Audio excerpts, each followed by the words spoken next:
Breaking news చూస్తున్నాం.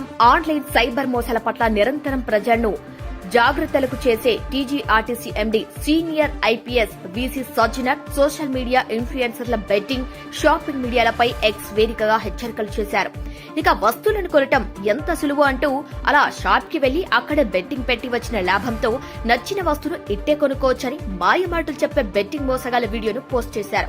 సులువుగా betting తో వస్తువులు కొనుగోలు చేసుకోవటమే ఇంతకన్నా దిక్కుమాలతనం ఏమైనా ఉంటుందా చెప్పండి అని ప్రశ్నించారు. ఒకవైపు ఆన్లైన్ బెట్టింగ్ భూతం అనేక మంది ప్రాణాలను తీస్తుంటే తమకేం పట్టనట్టుగా స్వలాభం కోసం సోషల్ మీడియా ఇన్ఫ్లుయెన్సర్లు ఇలాంటి చిత్ర విచిత్ర వేషాలు వేస్తున్నారని సజ్జనర్ మండిపడ్డారు. మాకు ఫాలోవర్లు ఎక్కువ ఉన్నారు, ప్రమోషన్ల పేరుతో డబ్బు కోసం ఏమైనా చేస్తాం అనే పీడధోరణి సరైంది కాదన్నారు.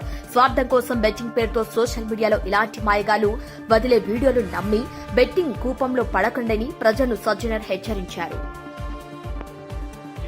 యాక్టివ్గా ఉండే టీజీఎండీ సజ్జనారు మరొక ట్వీట్ చేశారు. అయితే ఇన్ఫ్లుయెన్సర్ ఎవరైతే యూట్యూబ్ ఇన్ఫ్లుయెన్సర్ ఉన్నారో వీళ్ళు బెట్టింగ్ ఎలా ప్రోత్సహిస్తారంటూ కూడా ఈరోజు ఆ సజ్జనమైన ట్వీట్ కూడా చేయడం జరిగింది. అయితే ఈ ట్వీట్లో గమనార్థం ఏంటంటే మెయిన్గా ఇన్ఫ్లుయెన్సర్ ఎవరైతే యూట్యూబర్ ఇన్ఫ్లుయెన్సర్స్ ఉన్నారో వీళ్ళు పెట్టి అంటే జనాలను ఎలా మోసగిస్తారు అనే దాని గురించి నిదర్శనంగా దాన్ని ట్వీట్గా తీసుకోవడం కూడా జరిగింది. అయితే ఇప్పుడు ఈ పాటిగా మనం చూస్తున్నాం బెట్టింగ్ యాప్లకు సంబంధించిన వ్యవహారం తెలంగాణలో చాలా వరకు కూడా ఇన్ఫ్లుయెన్సర్ ద్వారానే ముందుకెళ్తా ఉంది. అటు ఎందుకంటే ఒక బెట్టింగ్ యాప్ చూపిస్తారు, సో ఇన్ఫ్లుయెన్సర్కి అడిక్ట్ అయిపోయిన తర్వాత ఆ బెట్టింగ్ యాప్ ద్వారానే బెట్టింగ్ పెట్టి దాదాపు చాలా మంది జీవితాలు కూడా నాశనమైనట్టు కూడా మనం చూస్తూ ఉన్నాం. అయితే ఈ తరుణంలోనే భయ్యా షన్నీ యాదవ్ సంబంధించిన యూట్యూబర్ ఒక వీడియో అంటే ఒక ప్రోడక్ట్ ని కొంటూ, సో నేను ఈ ప్రోడక్ట్ ని 50,000 రూపాయలు కొంటున్నాను, సో ఈ ప్రోడక్ట్ కి సంబంధించిన వ్యవహారం ఏదైతే ఉందో దీన్ని ఎలానో